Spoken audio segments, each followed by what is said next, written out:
안녕하세요. 사연에 빠지다의 DJ 민영입니다.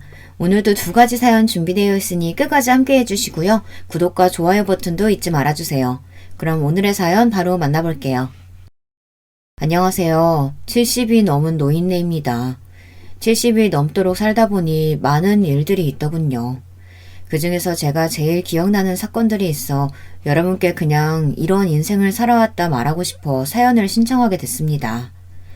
본격적으로 이야기를 하려고 하는데 어디서부터 이야기를 할까 고민이 되네요. 우선 제 결혼 생활부터 이야기를 할까요? 결혼 생활부터 저의 생활은 달라졌으니 그때부터 말씀을 드리겠습니다. 결혼은 제가 어렸을 때 경험하지 못한 것들을 많이 겪게 해주었어요. 물론 안 좋은 일들이 아주 많았지만 제게 있어서 아주 중요한 사건 중 하나이지요. 다시 한번 삶이 주어진다고 해도 결혼을 선택할 만큼 결혼은 제 인생에 있어 아주 중요한 사건입니다. 빛 한 줄기 없던 제 삶에 희망이라는 걸 봤기 때문이죠. 어린 시절 아버지에게 얻어터지고 어머니에게 구박을 받는 게 당연하게 여겨질 정도로 저는 불행한 가정에서 태어났습니다. 빛이라고는 보이지 않는 삶을 살았어요. 그러다 제게 사랑이라는 감정을 알려준 남자가 있었고 저는 그 남자의 아이를 갖게 되었답니다. 부모님은 그런 저에게 욕을 퍼부었고 다시는 집에 찾아오지 말라고 했습니다. 그날이 제 인생에 있어 욕을 가장 많이 들은 날일지도 모르겠습니다. 그래도 저는 행복했습니다. 이 집구석에서 벗어나 사랑하는 사람과 살 수 있는 게 얼마나 행복한 일입니까? 그 사람은 굉장히 성실했고 다정한 사람이었습니다. 앞으로의 제 인생이 행복으로 가득 차 있을 거라고 생각했어요. 아무도 축복을 하지 않았지만 저희는 아이와 함께 행복하게 지낼 수 있겠다는 확신이 있었습니다. 하지만 그 확신은 바로 깨져버리고 말았죠. 그 사람이 얼마 지나지 않아 죽고 말았기 때문입니다. 저는 그 사람이 잘 버티고 있었다고 생각했어요. 그런데 지금 생각해보면 그 당시에 저도 불안해서 그 사람이 잘 버티고 있어야만 한다고 생각을 했나 봅니다. 그 사람에게 괜찮은지 물어본 적이 없었던 것 같네요. 그 사람이 떠난 이유는 다름 아닌 사기 때문이었습니다. 다 같이 잘 살고 싶은 마음에 투자를 했는데 그 사람이 사기꾼이었고 그 사람은 어떻게든 돈을 찾으려고 노력했지만 이미 없어진 돈 어디서 찾는가 말입니까? 결국 찾지 못하고 그 사람은 유서 한 장만 남겨두고 세상을 떠났습니다. 정말 절망적이었어요. 겨우 밝혀둔 불이 꺼지고 말았죠. 그땐 저도 어렸고 딸도 어린 나이고 어떻게 해야 할지 몰랐습니다. 저는 살기 위해 발버둥을 쳤습니다. 심지어는 밤일도 해봤죠. 그러다가 이건 도저히 아닌 것 같다는 생각에 다시 친정집으로 가서 무릎을 꿇고 싹싹 빌었습니다. 한 번만 봐달라고 용서를 구했어요. 그때는 정말 누구에게 말할 수 없을 정도로 서러웠습니다. 하지만 후회는 하지 않았어요. 딸이 있었기 때문에 어떻게든 살아보겠다고 발버둥을 쳤습니다. 사랑하는 사람을 잃은 건 정말 큰 슬픔이지만 딸과 함께 죽을 수는 없었습니다. 혼자였다면 저도 그 사람을 따라갔을 거예요. 그만큼 절망적이었거든요. 하지만 제겐 딸이 있으니 그럴 수 없었죠. 제가 빛 한 줄기 없던 삶에 희망이라는 걸 봤다고 했었잖아요. 그 희망이 바로 딸이었습니다. 딸은 제게 그 누구보다도 더 소중한 존재가 되었기 때문입니다. 딸이 있어서 제 삶이 시작되었고 딸이 있어서 돈을 벌게 되었으니까요. 다행히 한동안 친정집에서 지낼 수 있었습니다. 이상하게도 부모님은 더는 제게 면박을 주지 않으시더라고요. 심지어 딸도 예뻐해줬습니다. 당연한 일이지만 제게는 당연하지 않았어요. 늘 욕이나 하던 사람이 갑자기 잘해준다고 생각해보세요. 이 사람이 뭘 잘못 먹었나 무슨 일을 벌였나 생각이 들지 않겠습니까? 그래서 저는 의심을 할 수밖에 없었습니다. 그런데 역시 부모님이 저와 딸에게 잘해주는 이유가 다 있었습니다. 저를 다른 곳에 팔았기 때문에 제게 잘해준 것이었습니다. 그렇게 저는 두 번째 결혼 생활을 하게 되었죠. 처음에 저는 애딸린 아줌마와 누가 결혼을 하나 했는데 몸이 불편하고 나이가 꽉 찬 남자였습니다. 계속 어린 여자만 고집해 결혼 때를 놓쳤다고 했어요. 하지만 어느 여자가 나이 많은 그것도 몸이 불편한 남자를 만나겠습니까? 여러분이라면 만나겠어요? 그래서 시댁 부모님은 하자 있는 젊은 여자를 찾던 중 저를 찾았고 아이 하나 정도면 자기들이 얼마든 받아들일 수 있다고 해서 팔려가게 되었던 것이었습니다. 제게는 어떤 선택지도 없었어요. 처음에 그래도 좋은 사람일지도 모른다는 기대를 했습니다. 하지만 그런 기대조차 시간 낭비였어요. 솔직히 말하면 저는 이 집에 아들을 낳으러 온 가정부나 마찬가지였습니다. 저는 가서 홀대란 홀대는 다 받았어요. 그리고 남편이란 작자는 어찌나 성격이 고약하던지 몸이 불편하다고 약자라는 말, 저는 그 말을 가장 싫어합니다. 몸이 불편하다고 해서 정신마저 불편한 건 아니지 않습니까? 남편은 툭하면 자기를 이상하게 본다며 저를 때렸습니다. 제가 피하면 물건을 마구 던졌습니다. 그런데 여러분, 제가 한 가지 질문을 해볼게요. 물건을 던지거나 누군가를 때렸다면 그건 누구의 잘못일까요? 질문이 너무 쉬운가요? 누군가가 먼저 위협을 강하지 않는 이상 때린 사람이나 던진 사람이 잘못한 거 아닌가요? 그런데 저는 오히려 그런 남편을 제지를 못한다고 시부모님께 혼이 났습니다. 시부모님은 자기 남편 간수도 못한다고 혼을 냈습니다.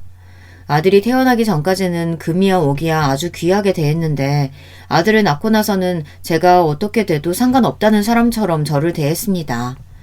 그렇게 저의 결혼 생활은 식모살이나 다름없던 불행한 생활이었어요. 그래도 아이들은 잘 자라주었어요. 시댁 부모님이 부유한 편이라 부족함 없이 자랐습니다. 물론 아들만요. 아들은 정말 부족함 없이 잘 자랐습니다. 하지만 딸은 달랐어요.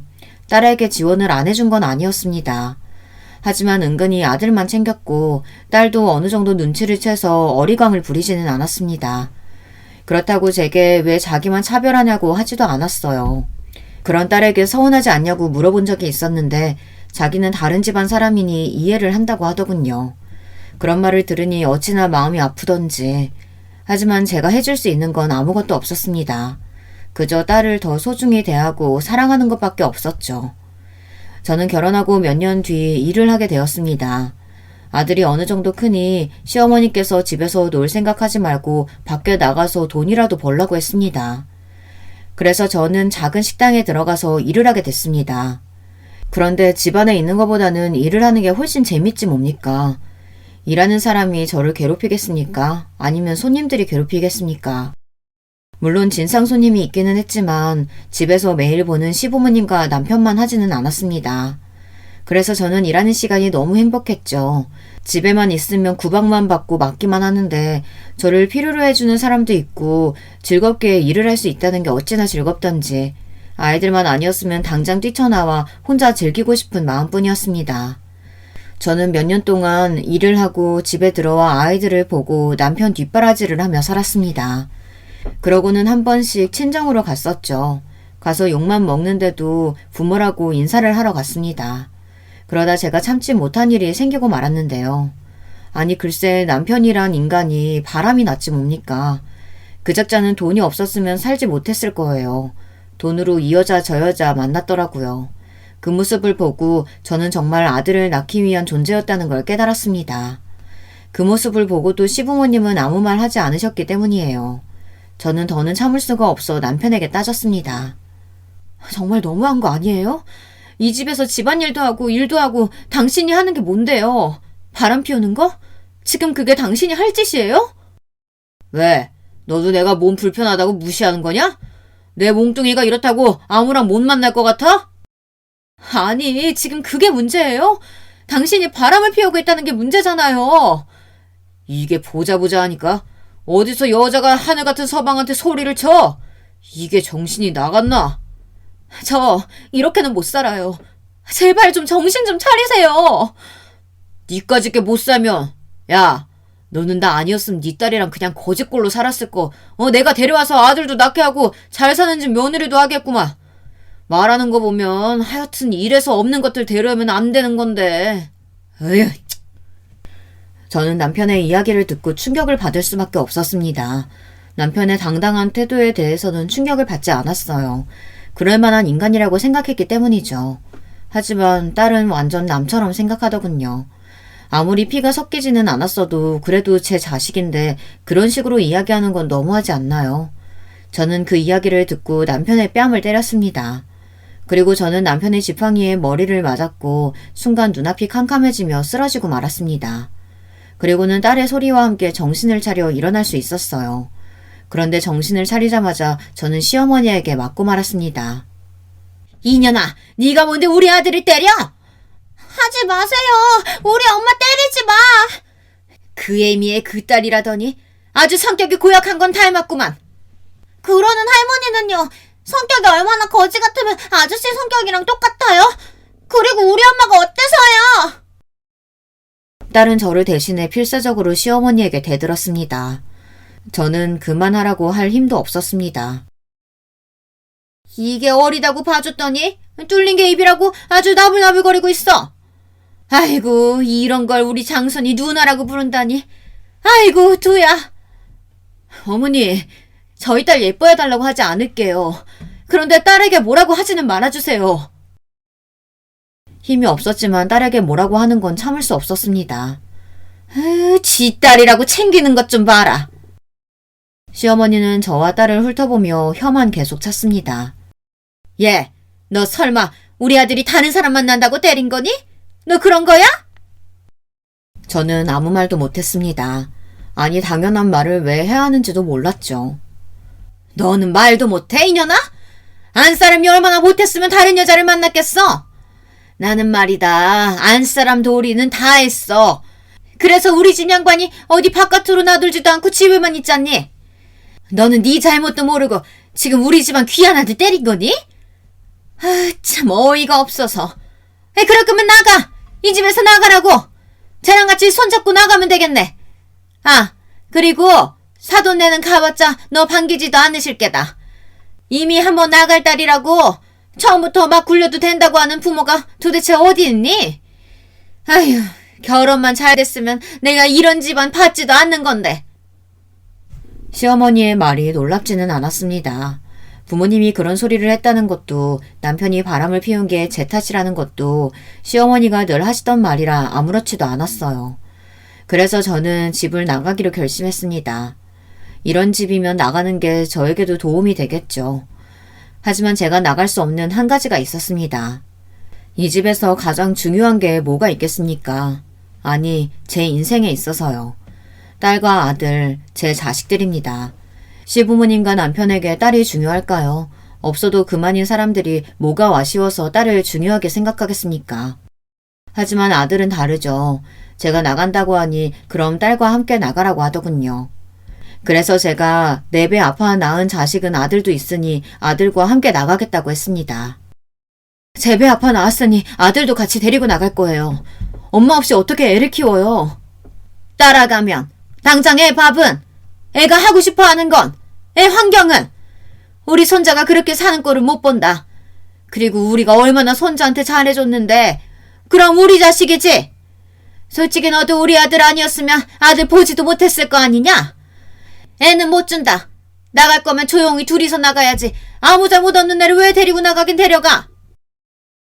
시어머니는 남편과 정말 똑같은 말을 하며 아이를 못 준다고 했습니다.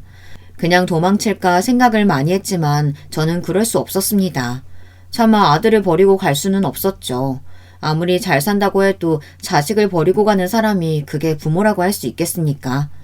결국은 상처만 받고 시댁에서 살 수밖에 없었습니다. 하지만 그날 이후 딸마저 냉대를 받았습니다. 엄마가 미안해. 엄마가 뭐가 미안해. 내가 할머니한테 대들어서 그런 건데. 난 괜찮아. 그럴수록 저는 딸을 더 아낄 수밖에 없었습니다. 그런데 이게 또 문제가 되더라고요. 아들이 왜 누나만 챙기냐고 하더라고요. 누나는 우리 가족도 아닌데 왜 챙겨? 왜 나만 미워해? 엄마는 왜 우리 가족이 아닌 사람한테 잘해주는 건데? 저는 아들의 말을 듣고 놀랐습니다. 아들 입에서 딸이 우리 가족이 아니라는 건 처음 들었기 때문입니다. 그리고 아들은 제 딸을 정말 잘 따랐기 때문에 그런 말을 할 거라고 상상도 하지 못했습니다. 하지만 이 이야기가 나왔다는 건 어디서 들었다는 거겠죠. 저는 아들에게 그런 소리를 어디서 들었냐고 물었습니다. 너 그런 말 어디서 들었어? 누나가 왜 우리 가족이 아니야? 누나도 우리 가족이야. 내 딸, 내 아들 같은 배에서 나왔는데 누가 가족이 아니래? 앞으로 그런 말 하는 거 아니야. 그리고 누가 미워해? 우리 아들이 세상에서 제일 좋은데. 이상하다. 할머니가 그랬는데 그럼 할머니가 거짓말한 거야? 저는 아들에게 어떻게 이야기를 해줘야 하나 고민을 많이 했습니다. 아빠가 다르다는 걸 어떻게 이야기를 할지 모르겠더라고요. 그냥 잘 넘어가야 하나 생각을 했지만 언젠가는 알아야 할 사실이고 언제 또 시어머니가 아이에게 이상한 말을 할지도 모르니 제가 먼저 이야기를 하는 게 좋을 것 같다는 생각에 아빠가 다르다고 말을 했습니다. 아이는 처음에 이해를 하지 못하더군요. 그리고 제가 다른 사람과 결혼을 했었다는 게 충격이었는지 갑자기 너무한다면서 도망을 가기 시작했습니다. 엄마 너무해. 어떻게 다른 사람을 만날 수가 있어? 그럼 나중에 그 사람 따라서 갈 거야? 그래서 나를 그렇게 미워한 거야? 아이가 어찌나 빨리 뛰던지 집 밖으로 뛰쳐나가는 아이를 잡기 위해 저도 힘껏 뛰었습니다. 그런데 제가 그 나이에 힘껏 뛸 일이 뭐가 있겠습니까? 그 어린아이의 체력을 따라갈 수 있겠어요? 당연히 못 따라갔죠. 저는 열심히 아이를 따라갔지만 따라잡을 수 없었습니다. 결국 그날 일도 못하고 집에 들어가지도 못하고 딸과 함께 아들을 찾을 수밖에 없었습니다. 혹시 여러분 중에서도 그런 경험을 한 분이 계실까요? 있으시다면 그때의 기분 기억하시나요? 그때 저는 앞이 노래지면서 아무 생각도 할 수가 없었습니다. 아이가 어떻게 된 게 아닌가, 사고가 났나, 납치라도 당하면 어쩌나 많은 생각이 들며 머릿속에 아무것도 들어오지 않더군요. 손이 떨리며 눈물이 왈칵 쏟아졌습니다.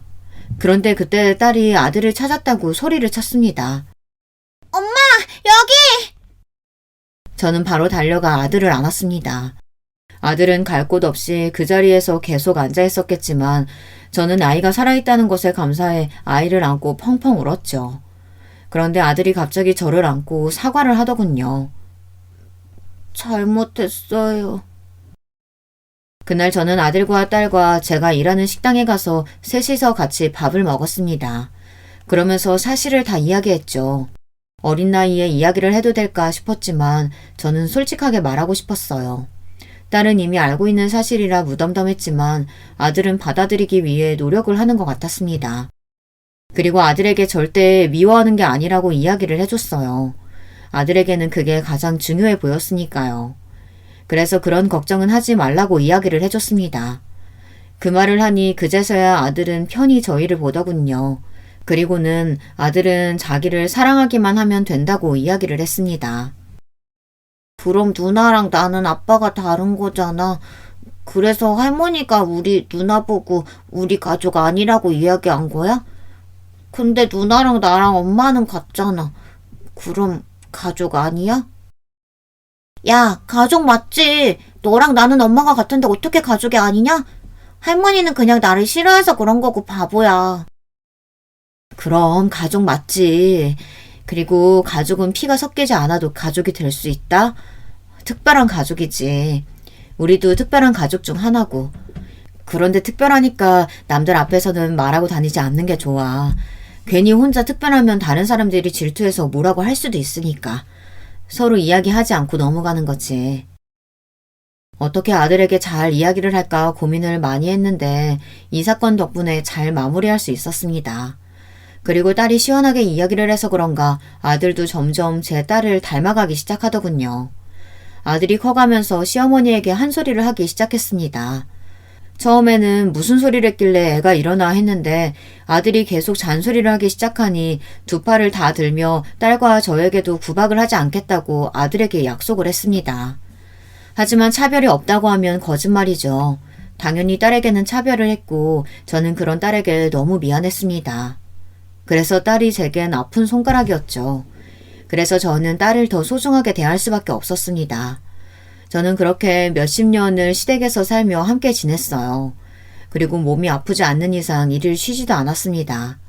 남편이란 인간은 이미 포기를 한 지 오래라 저는 아이들만 보고 살았죠.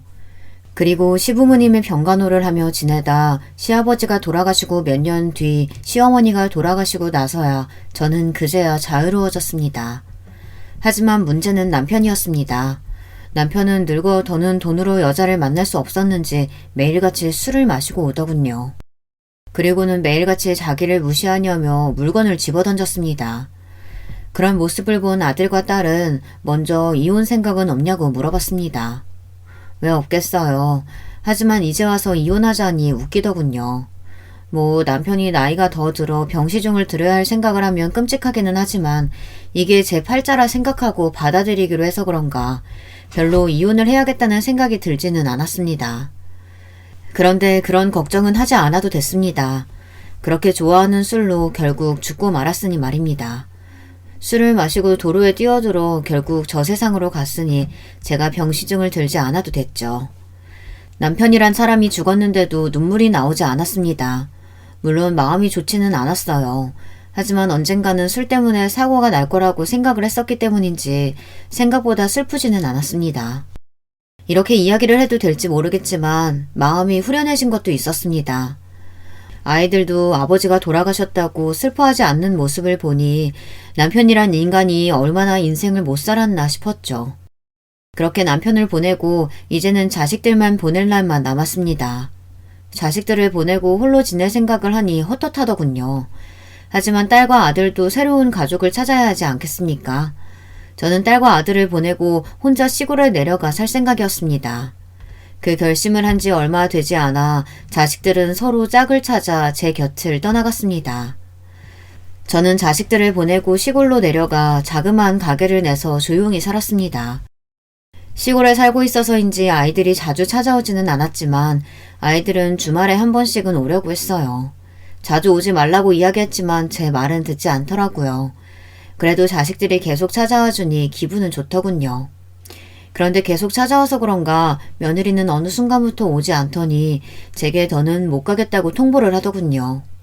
요즘 며느리들은 당돌하게 이야기를 한다는데 직접 당해보니 웃음이 나왔습니다. 하지만 며느리와 싸워봤자 뭐합니까? 안 그런가요? 또 제가 시어머니에게 된통 당해서 그런가 저도 그런 시어머니가 되고 싶지는 않더라고요. 물론 며느리가 놀고 먹기만 한다면 뭐라고 했겠지만 며느리가 쉬는 것도 아니고 일하고 모처럼 주말에 쉬는데 시댁에 와서 앉아있으니 얼마나 싫겠습니까? 아무리 잘해준다고 해도 시댁은 시댁 아닙니까? 얼마나 불편한지 제가 더 잘 알기 때문에 이해하고 넘어갔습니다. 아들은 미안하다며 자기가 한 소리 하겠다는 거 며느리에게 뭐라고 하지 말라고 했습니다. 괜히 그런 이야기를 해봤자 둘 사이에 좋은 거 하나 없다고 그러지 말고 같이 있어주라고 이야기했었죠. 그런 말을 했다고 며느리를 미워하거나 싫어하지는 않았습니다. 그런데 사람이란 게 그렇잖아요. 자기를 챙겨주는 사람을 보면 아무것도 안 하는 사람보다 마음이 더 가는 건 어쩔 수 없지 않나요? 며느리와 다르게 사위는 제게 싹싹하게 예쁜 행동만 골라서 했습니다. 몸은 불편한 데가 없는지 집 수리할 곳은 없는지 매번 물어봤고 아들보다 더 친아들처럼 행동을 했습니다. 그러니 제가 예뻐할 수밖에 없었죠. 그래서 딸내에 조금 마음이 더 갈 수밖에 없었습니다. 그리고 어느 하루는 제가 팔을 다쳐 제대로 움직일 수 없을 때 사위가 먼저 제게 딸내에서 지내는 게 어떻겠냐고 제안을 했고 딸 집에 가서 몇 달을 신세지게 되었어요. 장모와 같이 산다는 게 쉽지 않은 일이라는 걸 잘 아는데도 불편한 기색 없이 편하게 대해주는 모습이 참 고마웠습니다. 그리고 딸아이에게도 잘 대해주니 얼마나 예쁘겠어요. 저는 점점 사위에게 마음이 갔습니다. 그런데 믿는 도끼에 발등 찍힌다고 저는 사위에게 발등이 찍히고 말았습니다. 이른이 넘어가면서 점점 몸이 좋지 않은 게 느껴지더군요. 그렇다고 몸이 아주 안 좋은 건 아니었습니다. 귀가 조금 들리지 않고 예전보다는 숨이 가빠지고 전보다는 자주 아프기는 했지만 제 나이에 비해서는 꽤 건강한 편이라 생각하며 살았습니다. 혼자서도 그럭저럭 잘 살아왔고 조용히 장사를 하며 지내왔었죠. 하지만 자식들은 걱정이었나 봅니다. 제 걱정을 어찌나 하던지 저는 제 걱정하지 말고 일이나 열심히 하라고 했습니다. 그러던 중 딸내에 안 좋은 소식이 생기고 말았습니다. 사위네 회사가 부도가 나서 실직을 하고 말았다는 겁니다. 다행히 딸이 직장을 다니고 있었지만 아이가 셋인 집에서는 딸 혼자 벌이로 어떻게 산답니까? 딸은 처음으로 제게 부탁을 했습니다. 엄마, 혹시 돈 좀 빌려줄 수 있어? 그 말과 함께 처음으로 딸내 사정을 듣게 되었습니다. 보니 바로 이야기한 것도 아닌 것 같았어요. 몇 달이 지나고 나서야 이야기를 한 것 같았죠. 자기네들도 어떻게든 버텨본다고 버티다가 제게 이야기를 한 것 같았습니다. 사부인은 딸이 결혼하고 얼마 있지 않아 돌아가셔서 부탁할 사람이 없었던 겁니다. 그래서 제게 부탁을 한 것이었죠. 자식이 어렵다는데 안 도와줄 부모가 있겠습니까? 저는 남은 전 재산을 딸에게 주겠다고 했습니다. 딸은 이렇게까지는 필요 없다며 거절을 하더군요. 부모로서 해준 것도 없잖니. 내가 너에게 미안한 것도 많고 네가 어렸을 때 그렇게 잘한 것도 나 때문인 것 같아서 마음에 걸리는 것도 많아. 엄마라고는 해준 것도 없는 것 같아서 마음이 불편했는데 이렇게 줄 수 있으니 얼마나 감사하니. 내 마음이니 이거라도 받으렴. 그럼 엄마 혹시 우리 집에서 같이 살지 않을래? 나도 그게 마음이 편할 것 같고 애들 아빠도 수락할 거야. 엄마 가게랑 집 다 정리하고 우리 집으로 와요. 엄마 몸도 불편하잖아. 한번 생각해봐. 알겠지? 딸의 제안에 저는 생각을 해봤습니다. 저와 같이 살면 행복할 것 같았어요. 하지만 아무리 딸 집이라고 해도 제 집이 아니니 괜히 불편할 것 같아 고민이 많이 되었습니다. 한참을 고민을 하는데 사위에게 전화가 오더라고요. 장모님, 안사람한테 이야기 들었습니다. 언제든 저희 집에 오셔도 돼요. 말씀만 해주세요. 아니, 그래도 자네가 불편할 텐데. 저는 괜찮아요.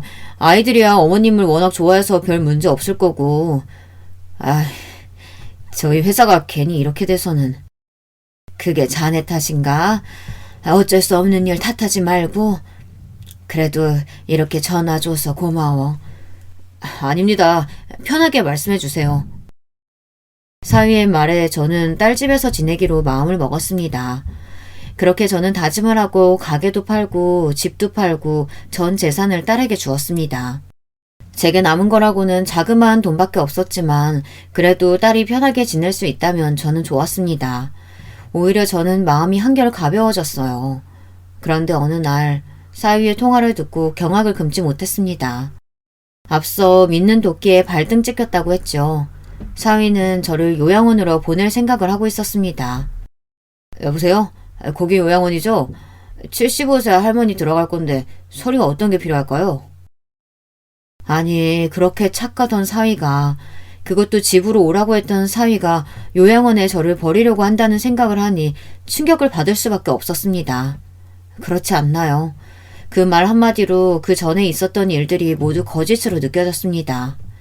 믿었던 만큼 저는 배신감이 배로 들었죠. 나이를 먹고 모든 일에 초연해졌다고 생각했는데 아니었습니다. 제 딸을 위해서도 있었지만 사위를 살리겠다고, 사위가 살아야 제 딸도 살 거라는 생각에 모든 전 재산을 준 것인데 돌아오는 건 결국 저를 요양원에 가둬두겠다는 거니 저는 어떻게 돌려줄까 생각을 했습니다. 이 나이 먹고 복수를 시작하게 된 것이죠. 사위는 제 돈으로 꽤 큰 가게를 차렸습니다. 매달 일을 시작하다 체면이 살지 않았는지 가게를 차렸더군요. 예전 같으면 응원을 해줬겠지만 사위의 한마디에 저는 이미 돌이킬 수 없는 상처를 받아 곱게 보이지가 않았습니다. 저는 이런저런 생각을 다 했어요. 복수를 해본 적이 없는 사람이 그것도 다 늙어서 복수를 한다는 게 쉽지 않은 일이라는 걸 알잖아요. 어떻게 저의 배신감을 표현해야 할지 머릿속이 복잡했습니다. 5만 가지 생각이 다 들었어요. 첫 번째, 딸에게 당장 달려가서 이야기를 한다. 두 번째, 가게로 찾아가 없는 소문을 만들어 장사를 망하게 한다. 세 번째, 일부러 사위를 나쁜 놈으로 만들어 딸과 헤어지게 만든다. 네 번째, 사위 뒷조사를 해서 약점을 잡아낸다. 이 밖에도 다양한 방법들이 있었습니다. 하지만 사위의 장사를 망치는 건 딸도 힘들어할 것 같으니 할 수 없는 일이라고 생각했고, 바람을 피우게 해서 나쁜 놈으로 만들어 헤어지게 만들자니 이건 딸과 손주들이 슬퍼할 것 같고, 뒷조사를 해서 약점을 잡아낸다 한들 어떻게 이용을 할 것인지 모르겠는 겁니다. 결국 저는 나머지 방법을 쓰기로 했습니다. 다행히 아이들은 학교에 가서 집에 없었고 딸도 회사에 가서 집에 없어 사위와 둘이 있는 시간은 많았습니다. 사위의 출근 시간은 조금 늦은 시간이라 같이 있는 시간이 많았죠. 이서방, 이리 좀 올 수 있나? 네, 장모님.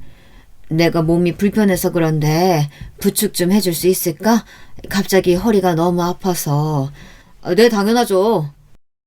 사위는 언제나처럼 친절하게 저를 대해줬습니다. 이서방. 네, 장모님. 아이고, 미안하네. 방에 들어가고 싶어서. 괜찮지? 아유, 그럼요. 고마워. 우리 이서방밖에 없어. 아닙니다. 또 필요한 거 있으시면 말씀해 주세요. 그래. 저는 수없이 사위를 불렀습니다. 이서방! 네, 장모님. 미안한데 혹시 집에 시금치가 있나? 갑자기 애들이 시금치 나물이 먹고 싶다고 한 게 기억나서. 제가 한번 찾아볼게요. 그래. 고마워. 장모님, 시금치는 없는 것 같은데요? 아이고, 어쩌나. 오늘 해달라고 한 것 같은데. 내가 갔다 와야 하나? 제가 갔다 올게요. 그래? 자네가 갔다 오면 나야 고맙지. 그럼 조심히 다녀오고. 저는 그렇게 사위를 부려먹었습니다. 이서방! 네, 장모님. 사위는 조금 지쳐가는 게 보이기 시작했습니다. 시금치 간이 맞는지 좀 봐줄 수 있나? 네, 물론이죠. 일부러 소금을 팍팍 넣어서 시금치는 매우 짠 상태였습니다. 장모님, 이거 좀... 왜, 입에 안 맞아? 저는 일부러 간을 별로 하지 않는 시금치를 먹었습니다. 이상하네. 괜찮은데? 내 입맛이 이상한가? 그리고는 다시 엄청 짠 시금치를 사위 입에 넣어줬습니다. 사위는 그제야 너무 짜다고 이야기했고 다시 간이 맞는 시금치를 주니 그제야 간이 맞다고 했습니다. 이렇게 저는 사소한 걸로 사위를 괴롭혔습니다. 그런데 그거 아시죠? 사소한 게 결국 터지게 되면 걷잡을 수 없이 스트레스를 받는 거. 저는 사위가 저로 인해 힘들어지길 원했습니다. 그래서 매번 혼자 있을 때 사위에게 시켰고 매번 조금씩 사고를 쳤습니다. 그럴 때마다 사위의 표정은 점점 어두워지고 있었죠. 저는 느낄 수 있었습니다.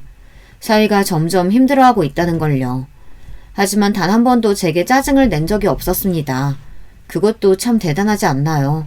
짜증 낼 법도 한데 짜증 내지 않고 제 요구를 들어주니 대단하다고 생각을 했습니다. 하지만 그 발언이 너무 괘씸해서 참아줄 수는 없었어요. 그래서 계속 사위를 못살게 굴었습니다. 집안에서도 괴롭혔지만 밖에서도 괴롭히기 시작했답니다. 친구들과 함께 사위 식당에 가서 밥을 먹고 계산을 하지 않고 나왔죠. 당연히 사위라면 돈을 받지 않을 거라고 생각했고 아니나 다를까 장모님이 왜 계산을 하냐며 말리더군요. 그 이후로도 저는 종종 친구들을 데리고 사위 식당으로 갔습니다. 물론 계산을 하지 않고요. 시간이 지나면 지날수록 사위의 표정은 좋지 못했습니다. 그리고 중간중간 제가 이것저것 막 시키기까지 했고요. 사위는 더는 참기 힘들었나 봅니다. 결국 터질 대로 터진 모양입니다.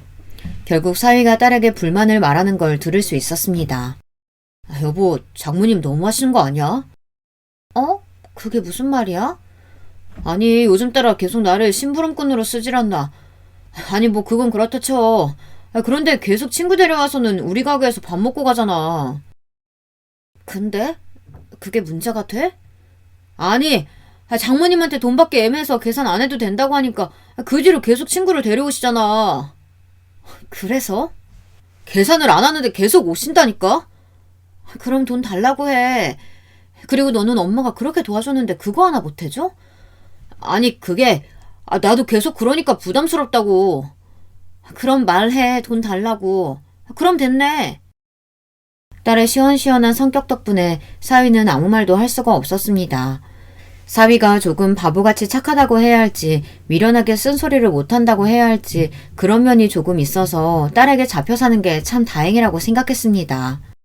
그 덕에 사위를 괴롭혀도 별 문제가 없었기 때문입니다. 그날 이후로 저는 더 열심히 괴롭혔어요. 조금 유치할 수도 있지만 사위를 골탕 먹이기엔 이것이 제일 직방이었으니까요. 그리고 그날 이후로는 식당에 가서 돈을 내고 먹었습니다. 물론 가끔 그냥 얻어먹고 갈 때도 있었지만 대부분은 돈을 냈습니다. 그러니 아무 말도 못하더군요. 딸과의 다툼 이후부터는 조금 다른 방법으로 갔어요. 딸에게 제가 먼저 요양원 이야기를 했습니다. 어떤 자식들은 자기들 힘들다고 요양원에 보내던데 저를 보낼 생각을 하고 있다면 꿈도 꾸지 말라고 이야기를 했습니다. 그런데 사위의 표정은 참 한결같더군요. 자기는 그런 생각을 한 적도 없다는 식으로 이야기하는데 얼마나 속이 뒤틀리던지. 딸은 그런 말 말라고 절대 그럴 일 없을 거라고 이야기를 했습니다. 저는 그때 네 옆에 있는 놈이 나를 요양원으로 보내려고 한다는 걸 말하고 싶었어요. 하지만 아직 그런 때는 아니라고 생각을 했죠. 만약에 엄마 치매가 오면 그때도 안 보낼 거야? 내가 아무것도 못 가리면? 엄마, 그건 당연히 내가 해야지. 아니면 내가 엄마를 왜 모셔왔겠어. 이서방이 힘들잖아. 엄마, 이 사람이 뭐가 힘들다고. 내가 다 할 건데. 그리고 엄마가 그렇게 다 내어줬는데 그거 안에 못 해줄까봐? 이 사람 그런 사람 아닌 거 알잖아. 그렇지 여보? 딸은 사위를 정말 많이 믿는 눈치였습니다. 하지만 그러면 그럴수록 사위의 표정은 좋아지지 않았습니다. 그리고 저는 본격적으로 사위를 못살게 굴기 시작했습니다. 사위에게는 심부름을 시켰고 맞게 가져온 걸 내가 언제 이걸 시켰냐며 시치미를 떼었습니다. 사위는 정말 억울해하더군요. 하지만 저는 계속 화를 냈습니다. 그게 반복되고 나니 사위도 참지 못했나 봅니다. 몇 달이 지나고서야 제게 화를 낸 겁니다. 장모님, 정말 너무하시는 거 아닙니까? 내가 뭘? 아니 매번 장모님이 사오라는 거 사왔는데 아니라고 하시고 제가 그래서 메모하고 몇 번 확인하고 가도 그럴 일 없다면서 화를 내고 우기시고 장모님 혹시 치매 오신 거 아니세요? 치매? 자네 미쳤어? 치매라고? 왜? 치매 오면 뭐? 요양원에 보내게? 아니 무슨 그런 말을 들었잖아요. 요양원 안 보낸다고. 내가 자네 속셈 알아. 누굴 속이나 귀신을 속이지. 저는 사위의 말에 아무것도 대답하지 않고 계속 나를 요양원에 보내려고 하는 거 아니냐고 이야기를 했습니다. 사위는 저와 더는 말이 안 통할 것 같았는지 대화를 끝내더군요. 그날 이후 저는 치매 검사를 하러 갔습니다. 하지만 치매일 리가 없죠. 사위는 계속 답답하다며 제게 이야기를 했습니다. 그리고 화를 낸 이후로는 참지도 않더군요. 그 모습을 보고 딸이 또 뭐라고 했습니다. 당신 요즘 엄마한테 너무 막 하는 거 아니야? 나도 참을 만큼 참았어. 정말 너무 하시는 거 아니냐고. 나도 힘들어. 당신도 이제 일 그만두고 어머님 봐봐. 얼마나 힘드나.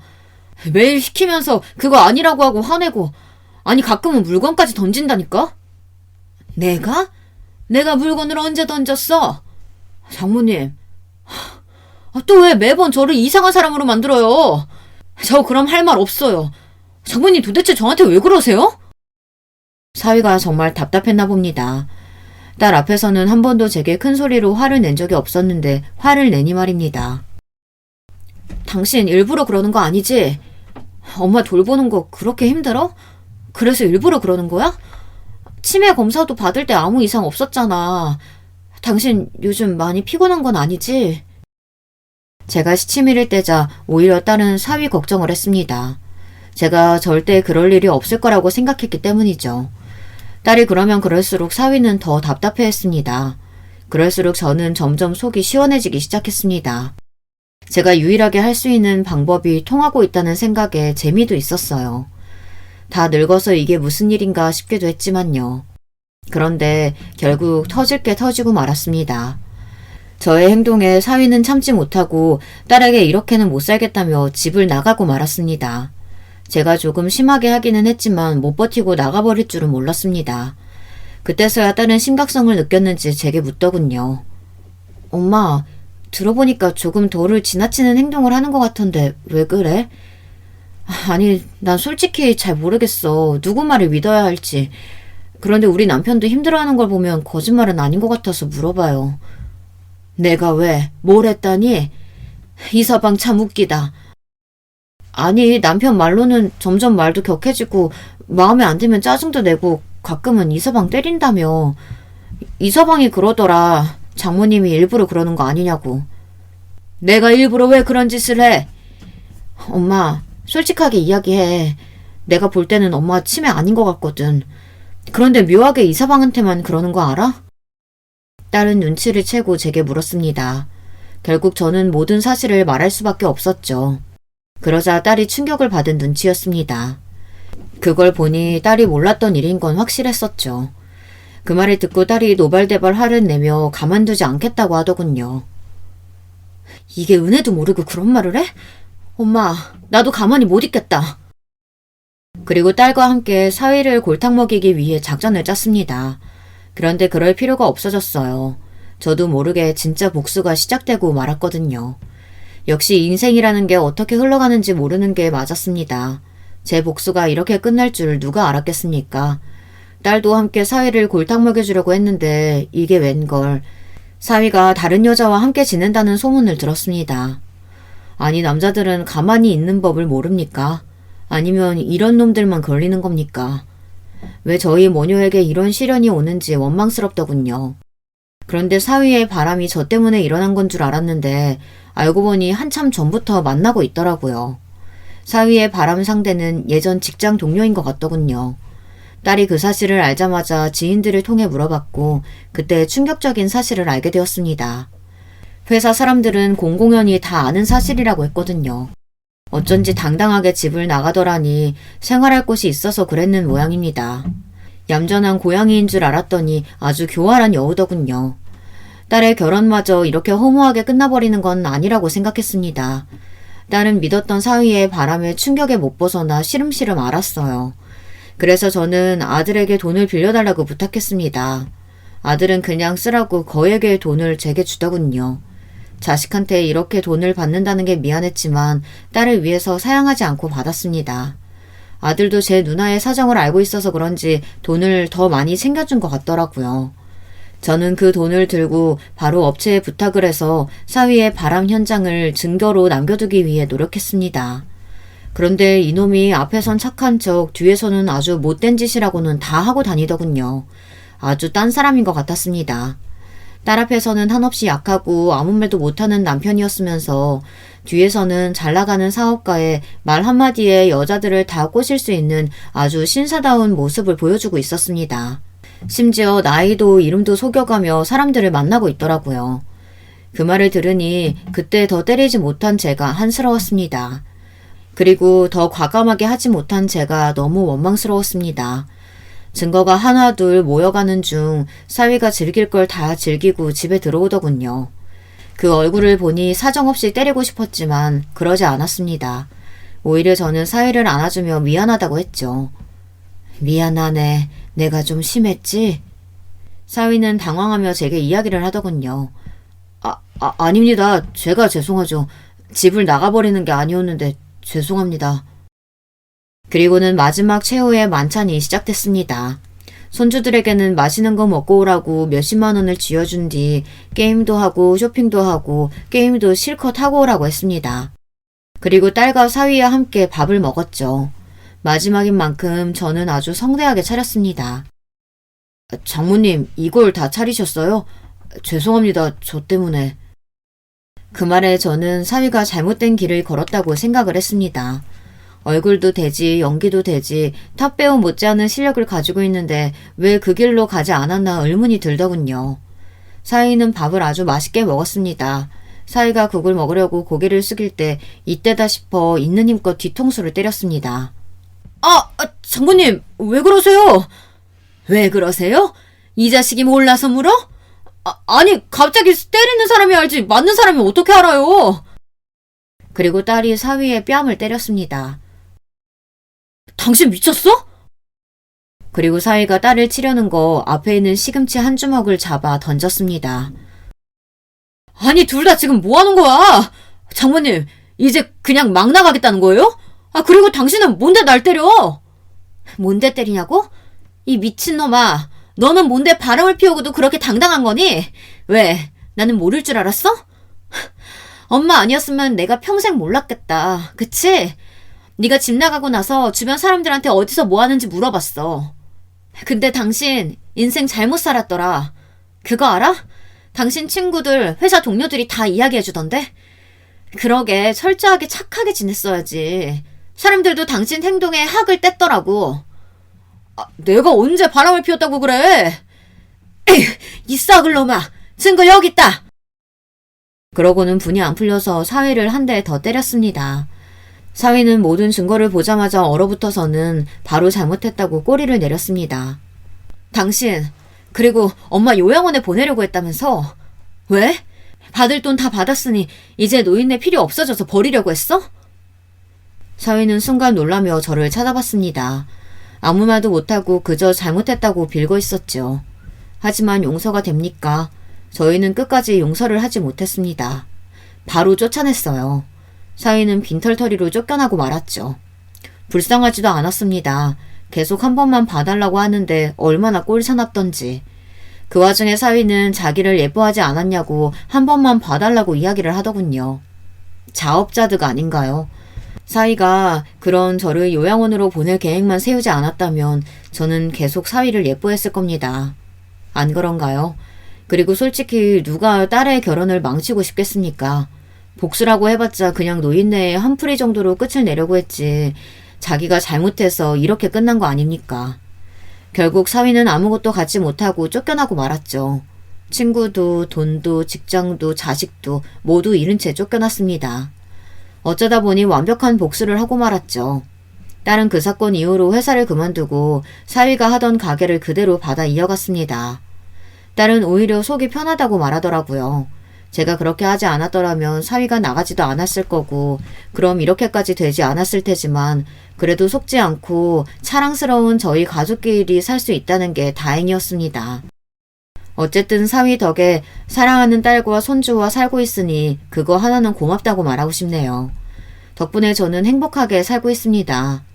여러분도 혹시 의도치 않게 누군가에게 복수를 한 적 있으실까요?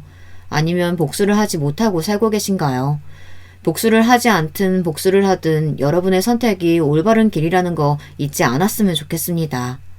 그렇다고 복수를 위해 너무 망가지지 않았으면 좋겠네요. 저를 보세요.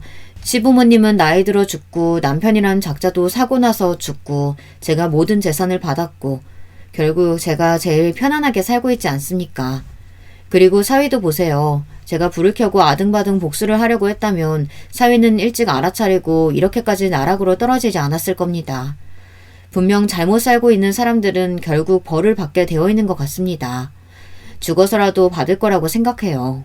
물론 제가 편히 살 수 있기 때문에 이런 소리도 하는 거겠죠. 그럼 이 늙은이 더는 헛소리 하지 않고 그만 이야기를 끝내도록 하겠습니다. 이 긴 이야기 들어주셔서 정말 감사합니다. 여러분, 두 번째 사연 시작하기 전에 좋아요, 구독 꼭 눌러주실 거죠?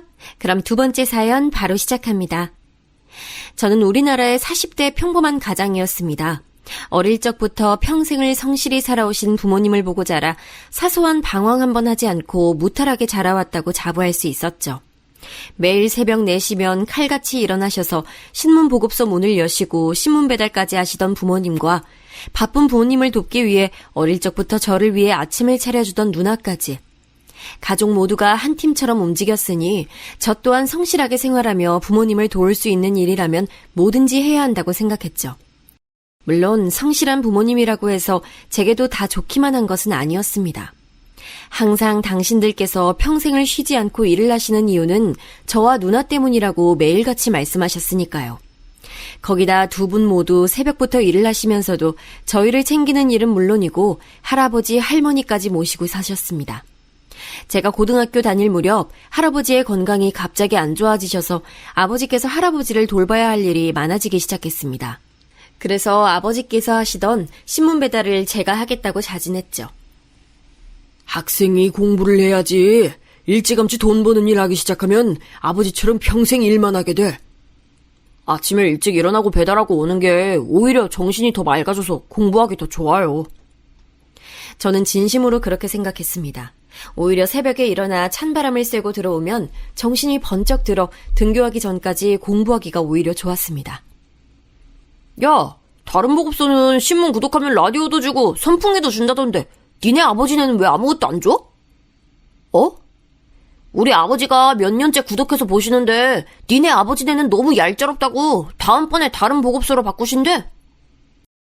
꼭 별로 친하지도 않은 녀석들이 가끔 아버지의 보급소에 대해 괜한 시비를 걸어올 때도 있었는데 다음번엔 사은품 넣어줄 테니까 부모님께 꼭 연장하시라고 해. 알았지? 라며 저는 오히려 너스레를 떨었습니다. 그런 제 자신감 있는 모습을 아이들은 오히려 더 좋아했어요. 그래서 저는 고등학교 3년 내내 반장을 도맡아 했고 전교회장 후보까지 오르기도 했습니다. 마지막까지 접전을 펼치다 몇 표 차이로 아깝게 부회장이 되긴 했지만 그 정도만으로도 저는 스스로 대단하다고 생각했고 부모님과 할아버지, 할머니께서도 자랑스러워 하셨어요. 저는 성적도 나쁘지 않아 수능을 보고 난 뒤 담임 선생님께서는 저를 불러 서울에 있는 대학을 추천하셨습니다. 수능 점수도 모의고사 때보다 잘 나왔고 학년 내내 반장에다가 전교 부회장까지 했으니 충분할 거야. 내가 따로 추천서 써줄게. 저는 서울까지 갈 생각은 없어서요. 저도 욕심이 아예 없는 것은 아니었지만 고향을 떠나고 싶진 않았습니다. 부모님과 조부모님 그리고 누나가 있는 이곳에 저도 함께 있고 싶었죠. 사내가 됐으면 더 큰 물에 나가 큰 인물이 될 생각을 해야지. 이 좁은 곳에 고여만 있으려고 하면 안 돼. 아버지는 지금까지 한 번도 본 적 없었던 얼굴로 남자가 그런 배포로 뭘 할 수 있겠냐 화를 내셨습니다. 저는 많이 놀라고 당황했지만 단 한 번도 부모님의 뜻을 거스른 적 없었고 앞으로도 그래야 한다고 생각했으니 부모님과 선생님 말대로 서울에 있는 대학에 원서라도 내보자 싶었죠. 떨어지면 떨어지는 대로 이곳을 떠나지 않아도 되니 저는 오히려 좋을 것 같았죠. 그런데 제 의지와는 다르게 떡하니 서울에 있는 4년제 대학에 붙어버리고 말았습니다. 저는 아직 부모님 그늘을 벗어나 단 한 번도 가본 적 없는 서울에서 지낼 자신이 없었습니다. 그래도 배포가 넓어야만 하는 게 남자였으니 결코 겉으로는 겁이 난다는 사실을 드러낼 수 없었습니다. 저는 입학을 몇 주 앞두고 아버지와 서울에 올라와 집을 구하러 돌아다녔습니다. 남자가 월세는 무슨 월세? 남한테 돈까지 주면서 살아버릇하면 절대 돈 못 모아. 무조건 돈 생기는 족족 모아서 서울에 집부터 사야지. 알았냐? 예, 아버지. 그리고 다른 건 신경 쓰지 말고 공부해서 무조건 좋은 회사에 들어갈 궁리부터 해. 괜히 돈 걱정한다고 아르바이트 같은 거 할 생각 말고. 돈 걱정, 집안 걱정은 절대 하지 말라고 하시며 당신들도 절대 내 자식 기죽게 안 할 테니 공부만 열심히 해서 하루라도 빨리 좋은 회사에 취직부터 하라며 몇 번씩 당부를 하셨습니다. 그렇게 저는 처음으로 혼자 지낼 수 있는 공간이 생겼어요. 작은 방 하나에 주방, 작은 욕실이 달린 빌라였지만 그래도 지은 지 얼마 되지 않은 새 집이라 마음에 들었습니다. 본가에 있을 때는 없었던 침대도 사고 깨끗한 새 책상도 샀습니다. 그리고 평소 갖고 싶었던 최신 컴퓨터도 샀죠. 당시 할아버지가 지병으로 돌아가셨는데 돌아가시기 전까지 계속 병원에 계셨으니 부모님께서 병원비로 은행에 빚까지 지셨다는 이야기를 누나에게 들어 알고 있었습니다. 부모님의 노고를 누구보다 잘 알고 있었던 저는 즐거운 대학생활보다는 목표를 위해서만 달리며 영장이 나오자마자 바로 입대를 냈고 제대를 하자마자 곧바로 복학했습니다. 제게는 시간이 부족했으니까요. 제가 좋아하는 관심사나 하고 싶은 것, 연애 이런 것에 신경 쓰며 여유를 부릴 시간은 단 하루도 없었죠. 하루라도 빨리 졸업을 해야 했으니까요. 방학 때마다 본가에 내려가면 누나가 임용고시에 또 떨어졌다며 항상 집안 분위기는 좋지 않았습니다. 누나는 몇 푼 되지 않는 월급을 받으며 작은 학원에서 일을 하고 있었으니 저라도 빨리 취직을 해야 한다고 생각했죠. 저는 졸업을 한 학기 남겨두고 지원할 수 있는 기업이란 기업엔 다 지원을 했습니다. 매일매일이 면접 준비와 면접의 연속이었죠. 서울에 올라와 보았던 삐까뻔쩍한 건물들을 볼 때마다 저는 서울에서 대학만 나오면 제가 원하는 회사에 척척 입사할 수 있을 거라 생각했습니다. 그런데 그 벽이 이렇게 높고 넘기 어려울 거라고는 생각지도 못했어요. 합격 발표난 것은 아직도 없어? 어머니는 넌지시 물으셨습니다. 아무래도 아버지께서 매일같이 제게 전화해보라 성하실 게 뻔했으니까요. 네, 아직. 아이고, 우리 아들 마음고생 많겠네. 아버지는 학교 졸업하면 서울에 뭐하러 더 있냐고 성하신데 큰일이다. 그랬죠.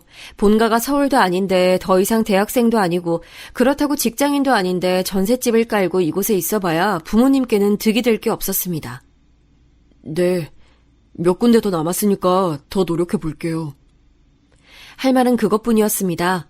다른 말을 할 말도 없었죠. 이제는 회사 이름이며 뭘 하는 회사인지는 중요하지 않았습니다. 아버지가 이름만 아는 곳이라면 어디든 붙어야 한다 생각했죠. 역시 사람은 벼랑 끝까지 서봐야 간절함이 배가 되는 것일까요? 그 간절함이 통했는지 드디어 처음으로 최종 합격 문자를 받았습니다. 제가 원하던 회사는 아니었지만 그래도 아버지께서 들으면 잘 아실 만한 회사였어요. 저는 뛸 듯이 기뻤습니다. 그렇게 아버지가 큰맘 먹고 사주신 양복을 입고 저는 출근했습니다. 그토록 원했던 회사였지만 역시나 쉽지만은 않았습니다.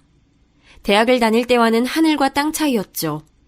지금까지 공부해온 것들은 아무짝에도 쓸모가 없었습니다. 하루 종일 상사들의 뒤치다꺼리를 하느라 식사를 거르는 일도 많았고 이런저런 핑계를 댈 수 있는 여자 직원들과는 달리 남자 신입 사원은 상사들과의 술자리와 접대자리에는 절대 빠질 수 없었으니까요. 그러던 어느 날이었어요.